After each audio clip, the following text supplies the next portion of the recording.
आप देख रहे हैं सुदर्शन न्यूज।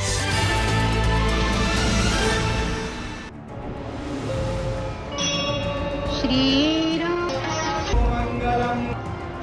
जय जय श्री राम। एक रंग वाले लोग ये चिरंजीवी कभी उत्तर प्रदेश को खुशहाली के रास्ते पे नहीं ले जा सकते।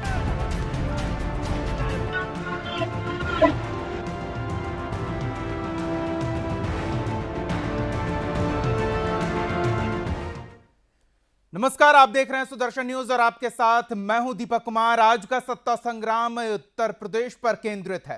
सत्ता के लिए संग्राम तो सदियों से होते आए हैं, लेकिन समय बदला। अब सत्ता के लिए संग्राम होता है, लेकिन तरीका अलग होता है।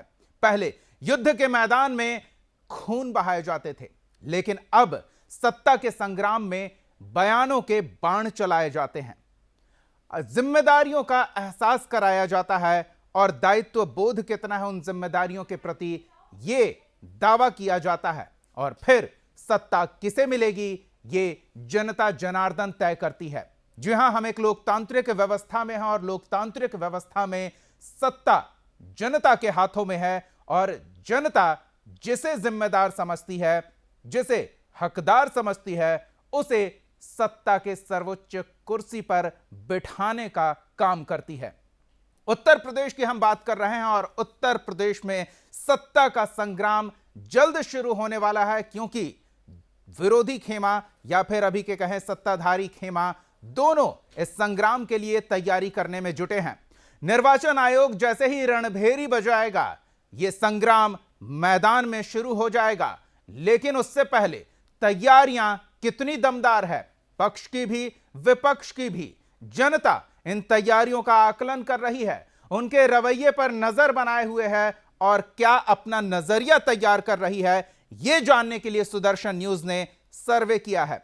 हमारा सर्वे सैंपल काफी बड़ा है, उसमें से हम प्रतिशत के हिसाब से हर एक सवाल से जुड़े सर्वे के आंकड़ों को आपके समक्ष रखते हैं और हमारे आज के सर्वे के अनेक सवालों में से जो सवाल है वो आपके सामने है। और यह सवाल है कि योगी सरकार के कामकाज से आप कितने खुश हैं।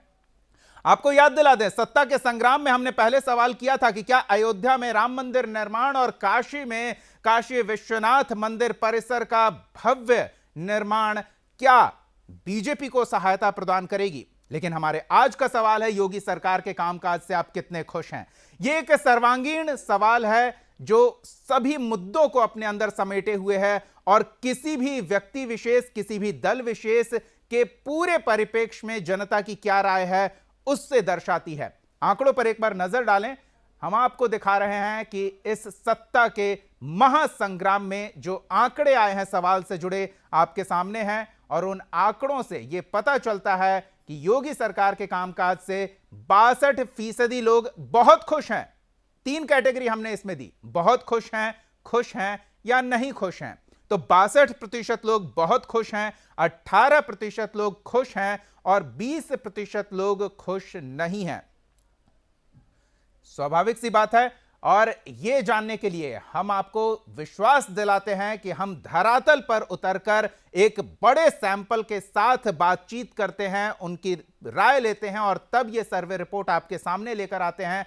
हम खुद वहां पहुंचे लोगों के बीच, हमारे सहयोगी अलग अलग जगहों पर पहुंच रहे हैं और जब मैं काशी विश्वनाथ धाम पहुंचा, लोगों से योगी सरकार के कामकाज पर प्रतिक्रिया लेने, यह जानने कि क्या लोग खुश हैं या नाखुश हैं, तो कई लोगों की अलग अलग प्रतिक्रियाएं थी। कुछ प्रतिक्रियाएं एक दो हम आपको सुनाते हैं और फिर इस विषय पर, इस सर्वे रिपोर्ट पर हम विशेषज्ञों से बातचीत करेंगे। योगी जी कि कोई और? नहीं, योगी जी। कोई और नहीं? कोई और नहीं। क्यों? जो काम करेगा वही पूछा जाएगा, बाकी सब लोग गाय भैंस चरावे। साइकिल पंचर हो गई है, इस बार साइकिल पंचर हो गई है भैया। आप बताइए, हम बात कर रहे हैं राजनीति की। आप अपने विधायक जी को देखे हैं हाल फिलहाल में?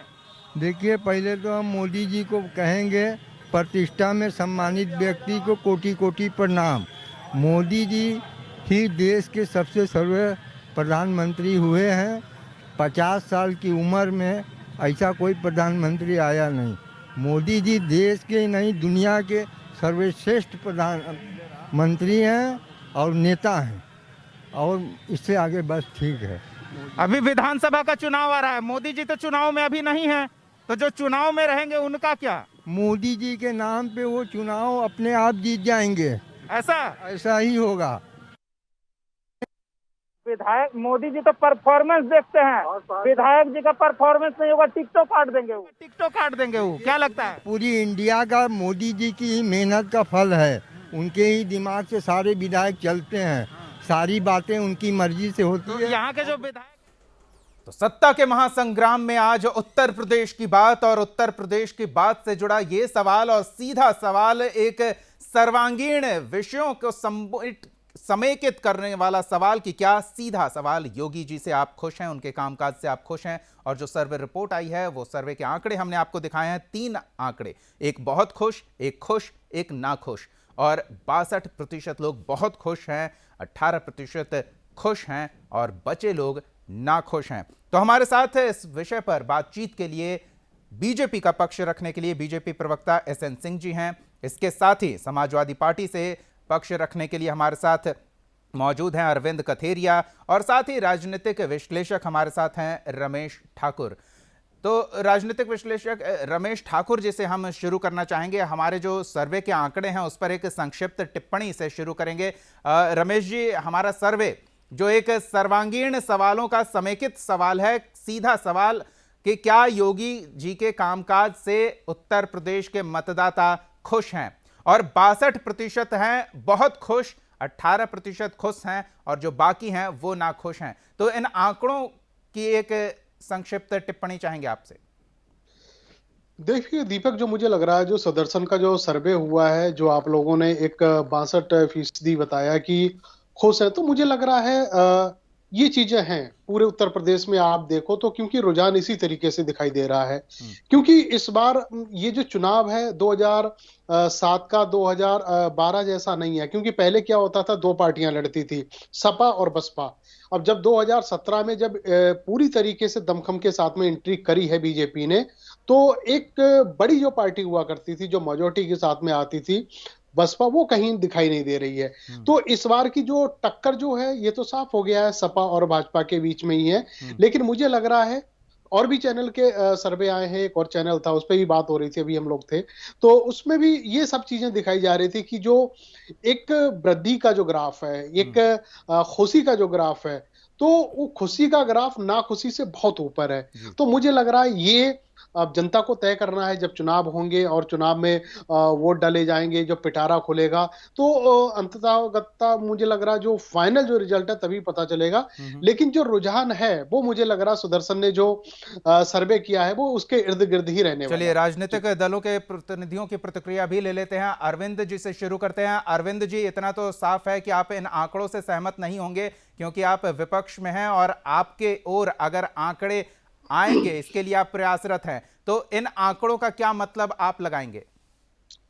दीपक जी, इस देश में 85% भोजन है, एसटी और ओबीसी के लोग खाते हैं, और 15% हमारा जनरल समाज है, जिसमें से 1 से 2% अंधभक्त है। इस उत्तर प्रदेश में मात्र 1% लोग ऐसे होंगे जो योगी जी को बंद आंखों से, बंद चश्मे से देख रहे होंगे और उनको समर्थन करेंगे काशी, मथुरा और राम मंदिर के नाम पर। देखिए, हम भी सदियों से भगवान राम को मानते हैं और मंदिर करने वाले लोग हैं।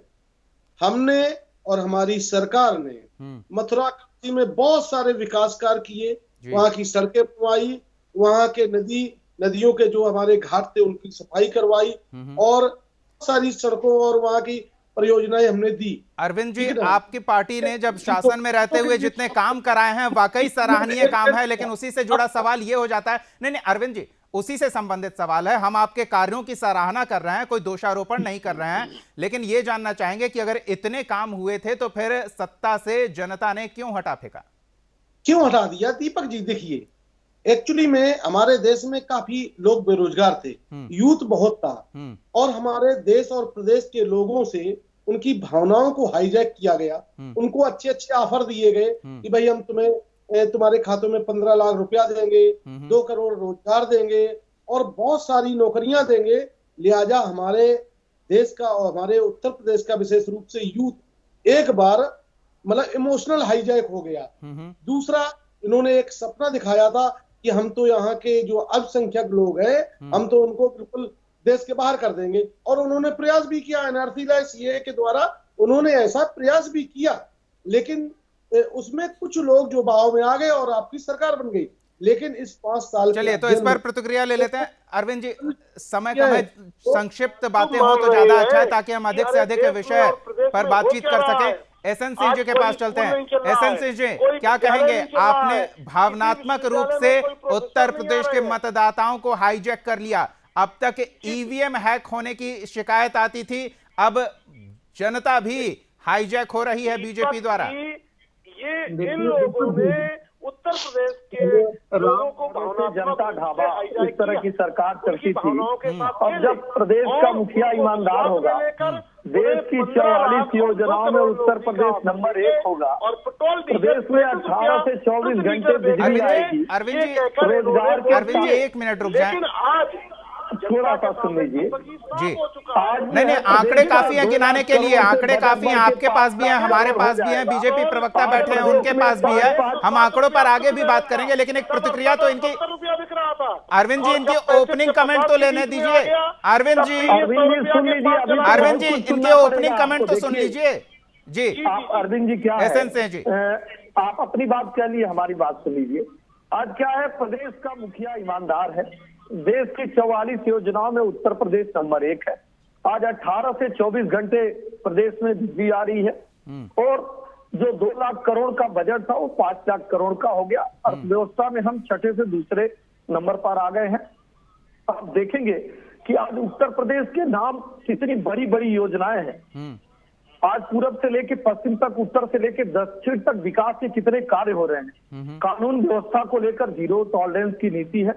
एयरपोर्ट में हमें लग रहा है कि भारत में सबसे ज्यादा अगर एयरपोर्ट कहीं पे है तो वो उत्तर प्रदेश में है। 5 एक्सप्रेसवे आपके पास है। धर्म की नगरी काशी, जो कई लोगों के संकीर्ण मानसिकता के नाते जिसका विकास नहीं हो पा रहा था, आज उस काशी का भी विकास हुआ। आज जय काशी बम काशी हो रही है। इस सरकारों में 20 चीनी मिलें बिक गई थी औने पौने दाम में। हमने 4 नई चीनी मिलें खोली जी और 20 चीनी मिलों का नवीनीकरण किया। पहले बेरोजगारी दर 17% थी, अब घट के 4% हो गई। सबसे बड़ी जो 3-4 चीजें आपको गिना दें जिसको विरोधी भी मान रहे हैं। पहले ये लोग उपहास करते थे जब आदरणीय प्रधानमंत्री जी इज्जत घर को लेके आए थे, बोले क्या योजना है। लेकिन आज गांव में देखिए रात के अंधेरे में किस तरह से महिलाएं जाती थी और वो व्यक्ति जो चल नहीं पाता था 10 कदम उसको कैसे दरवाजे पे ही गड्ढा खून के शौच कराया जाता था जी। वो जो स्कीम है गांव, मैं तो गांव का रहने वाला हूँ, जब जाता हूँ और लोगों के मुंह से सुनता हूँ कि भाई ये कोई नहीं कर पाया, ये पहले हो जाना चाहिए, वो उसका प्रभाव है। आप देखिए कोरोना काल से जिस तरह से गरीबों को राशन सरकार उपलब्ध करा रही है, यह जो आज आपका सर्वे है उसका परिणाम है। ये सारी चीजें, हमारी जो योजनाएं हैं वो धरातल पे उतरी है और हम कोई योजना किसी एक के लिए नहीं लेके आ रहे। हमारी जो सामूहिक विवाह योजना है उसमें केवल हिंदू धर्म की महिलाओं की शादी नहीं लड़कियों की होती है, उसमें मुस्लिम महिलाओं की भी शादी होती है। यानी कि सर्वांगीण सवाल और हर विषय पर काम हो रहा है, ये एसएनसी जी आपका कहना है। अरविंद कथेरिया जी, आप लगातार किस तरह से अलग अलग टुकड़ों में समाज को बांटकर किस तरह से वोट प्रतिशत को हाईजैक करके, लोगों को इमोशनल हाईजैक करके ये सारी बातें रख रहे हैं, इस पर हम बातचीत करेंगे। एक छोटे से ब्रेक का समय हो चुका है। अरविंद जी आते हैं आपके पास, आपकी भी प्रतिक्रिया लेंगे इस छोटे से ब्रेक के बाद।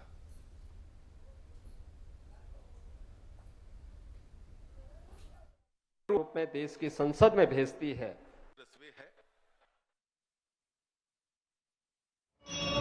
श्री राम मंगलम, जय जय श्री राम। एक रंग वाले लोग ये चिरंजीवी कभी उत्तर प्रदेश को खुशहाली के रास्ते पे नहीं ले जा सकते।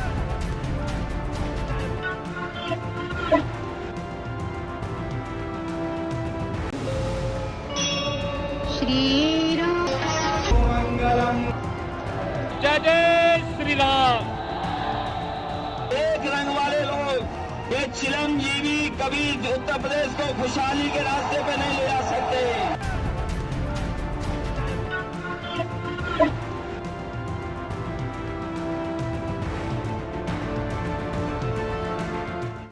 ब्रेक के बाद स्वागत है आपका सत्ता के महासंग्राम में। आज सर्वे सुदर्शन ने जो किया है उससे जो सवालों की सूची है उसमें से आज का सवाल हमने लिया है एक समेकित सवाल, क्या आप योगी सरकार से खुश हैं? एक बड़ी संख्या में 62% लोगों ने अपनी राय दी है कि वो खुश हैं, 18% लोगों ने दी है कि वो भी खुश हैं और बाकी के लोग नाखुश हैं।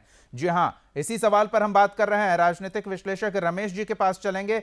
रमेश जी, अभी आपने अरविंद जी की भी बात सुनी, एसएन सिंह जी की भी बात सुनी। अपनी अपनी बातें लेकर जनता के सामने जाने का हर व्यक्ति को अधिकार है। हमारी लोकतांत्रिक व्यवस्था में चुनाव की प्रक्रिया उसी तरह से है और सबकी बात जनता सुनती है, उसके बाद तय करती है। लेकिन हम आपसे यह समझना चाहेंगे, अब तक जो कुछ हुआ है, ऐसे में एक सडन रिएक्शन होता है मतदाताओं का कि नहीं मैं इसे जाकर वोट दे देता हूं, या समय के साथ एक मनोभाव तैयार होता है और उस मनोभाव को लेकर मतदाता मतदान केंद्र तक पहुंचता है? दीपक जी, मुझे लग रहा है अगर आप रैलियों में आप देखो, चाहे समाजवादी पार्टी की हो या भाजपा की हो, वोटर बहुत साइलेंट है जी। क्योंकि और एक अजीब सी तस्वीर ये भी देखने को मिल रही है, दोनों पार्टियों की रैलियों में बम्पर भीड़ दिखाई आपको दिख रही है। इससे आप क्या अनुमान लगवा सकते हो कि कुछ तस्वीरें ऐसी भी आती हैं भाजपा की जहां मीटिंग होती है, प्रधानमंत्री, भाई प्रधानमंत्री सबके ही हैं, कुछ उसमें ऐसा नहीं कि उसमें सारे भाजपा के ही कार्यकर्ता हों, नहीं, उसमें सपा के लोग भी जाते हैं, वो अपने प्रधानमंत्री को सुनना चाहते हैं। और ऐसा ही समाजवादी पार्टियों के रैलियों में हो रहा है। इन चीजों से आप आंक नहीं सकते हो कि ये सारी जो भीड़ है वो वोटर में वो तब्दील हो जाएगी, ये दूर की कौड़ी है। अब दोनों भाइयों ने जिस तरीके से आंकड़ों की बातें कही, देखो आंकड़ों में अगर बात करेंगे तो मुझे लग रहा समाजवादी पार्टी, भाजपा के नेता दोनों फंस जाएंगे। ठीक है, आपने 2 करोड़ की बात करी थी, रोजगार देंगे, 4.5 करोड़ का आंकड़ा आप लोगों ने रख दिया, लेकिन उसी आंकड़े के विपरीत अगर आप देखें तो भुखमरी में भी हम दूसरे नंबर पे बताया जा रहा है उत्तर प्रदेश, और उसके बाद कोरोना का मिसमैनेजमेंट कैसे हुआ, ये सारी चीजें हैं। मुझे लग रहा है जनता को इन चीजों से मतलब नहीं है, जनता सिर्फ 2 चीजों पे आती है, उनको रोजगार चाहिए और उनको महंगाई कम होनी चाहिए, महंगाई उनके अनुकूल होनी चाहिए। इन दोनों मुद्दों पे कहीं ना कहीं भाजपा सरकार विफल है, ये बात मानेंगे। बिल्कुल, ये तो हर व्यक्ति विशेष से जुड़ा मुद्दा है कि व्यक्ति सीधे तौर पर प्रभावित होता है, लेकिन एक होती है समाज की भी मंशा पता चलती है, एक पूरा समुदाय किस तरह से एक व्यक्ति विशेष को लेकर, एक राजनीतिक दल को लेकर किसी राय पर पहुंचता है, वो चर्चा का विषय होता है। उनके क्षेत्र में किया गया काम किस तरह से उन्हें गौरवान्वित करता है, ये भी एक चर्चा का विषय होता है, और इन सबों का प्रभाव मतदान पर पड़ता है। मुझे लग रहा है दीपक जी, जो लॉ एंड ऑर्डर का जो मसला होता है, लॉ एंड ऑर्डर की जहां पे बात आ जाती है, मुझे लग रहा है इसमें तुलनात्मक जब जनता देखती है पिछली पूर्ववर्ती जो सरकारें नहीं है, समाजवादी पार्टी की और बसपा की, उनसे जब तुलना करती है तो उसमें कई फर्क देखती है, क्योंकि लॉ एंड ऑर्डर की स्थिति कहीं ना कहीं इस, चलिए जब तुलना की बात हो रही है तो राजनीतिक दलों के प्रतिनिधियों से ही जान लेते हैं कि वो किस तरह से तुलनात्मक रूप में अभी के सत्ताधारी दल को और अपने कार्यकाल को किस तरह से देखते हैं। अरविंद जी से शुरू करते हैं। अरविंद जी, आपकी पार्टी का शासन में कार्यकाल और अभी के बीजेपी पार्टी का शासन में कार्यकाल कैसे तुलना करेंगे?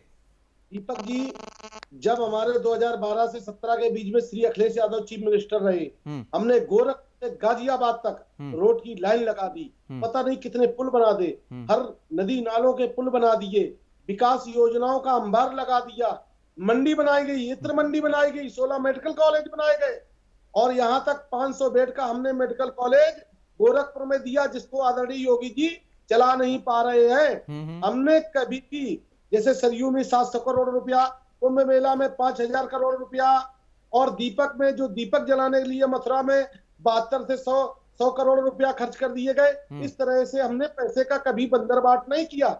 हमने मतलब आप कह रहे हैं जो दीपोत्सव योगी सरकार के कार्यकाल में मनाया जा रहा है वो पैसों का बंदरबाट हो रहा है, जो विकास कार्य सपा सरकार ने किया था वो संभल नहीं रहा है, यही? चलिए, समय का अभाव है। एसएन सिंह जी, आपके पास मौका है तुलना करने का। मार दिए गए, मेरठ मंडल में कई सारे नौजवान मारे गए, जात पात के आधार पर मारे गए, समझे? या तो ब्राह्मण समाज का बिच्चा मारा गया, या अल्पसंख्यक मारा गया, या यादव समाज का मारा गया। अभी जो सुन लो याद कर रहे हैं, इनकी शादियां कल हुई और मार दिए गए, ये हाल है। अब सुन लीजिए, अरविंद जी सुन तो लीजिए, कुछ आता जाता है नहीं, विद्यालय जो है हारे हुए पहलवान की तरह अखाड़ा छोड़ के भाग जाइए, ऐसे समझ में नहीं आएगा जब अपने दोनों बारे में एक कुछ साथ बोल बोल नहीं रहे हैं। पाते हैं। अरे ट्रिपल तलाक पर जब कानून आता है तो उससे फायदा किसको होता है? हमारी जो सरकार है वो पारदर्शी सरकार है, पर्ची की सरकार नहीं है, जवाबदेह सरकार है। हम जो भी योजनाएं ले आते हैं वो सबके लिए ले आते हैं। इसीलिए सुनिए, आज राम जन्मभूमि पर जो मंदिर का निर्माण हो रहा है तो उनको दर्द हो रहा है। आप समझ लीजिए दीपक जी कि जो चुने हुए देश के लोकतांत्रिक तरीके से चुने हुए देश के प्रधानमंत्री है, पार्टी के प्रधानमंत्री नहीं है। तुलना करने की बात होगी तो सबके पास अपनी अपनी एक लंबी फहरिस्त है, अपनी बड़ाई करने की, अपनी पीठ थपथपाने की और दूसरे की शिकायत करने की। वक्त का अभाव है। एसएन सिंह जी बहुत बहुत धन्यवाद हमारे साथ जुड़ने के लिए। अरविंद कथेरिया जी आपका भी बहुत बहुत धन्यवाद। रमेश ठाकुर जी आपका भी बहुत बहुत धन्यवाद। तो देखना दिलचस्प होगा कि ये जो अपनी पीठ थपथपाने और विरोधियों के राज उजागर करने की नौबत जब जनता के बीच आएगी तो नेता किस तरह से प्रतिक्रिया देते हैं, या सिर्फ अपनी बात करते हैं कि उन्होंने जो काम किया है, या दूसरे की भी शिकायत पर ध्यान केंद्रित करते हैं, इस पर हमारी नजर बनी रहेगी। सत्ता के महासंग्राम के अगले एपिसोड में हमारे सुदर्शन न्यूज के सर्वे से जुड़े एक और सवाल पर हम बातचीत करेंगे, और वो सवाल ये इशारा जरूर करेंगे कि आगे इस सत्ता के महासंग्राम में विजयी कौन हो सकता है, किसकी अधिक संभावना दिख रही है। तो हर दिन जुड़िए सत्ता के महासंग्राम से। फिलहाल आज इतना ही। जय हिंद। श्री राम मंगलम। जय जय श्री राम। एक रंग वाले लोग ये चिरंजीवी कभी उत्तर प्रदेश को खुशहाली के रास्ते पे नहीं ले जा सकते।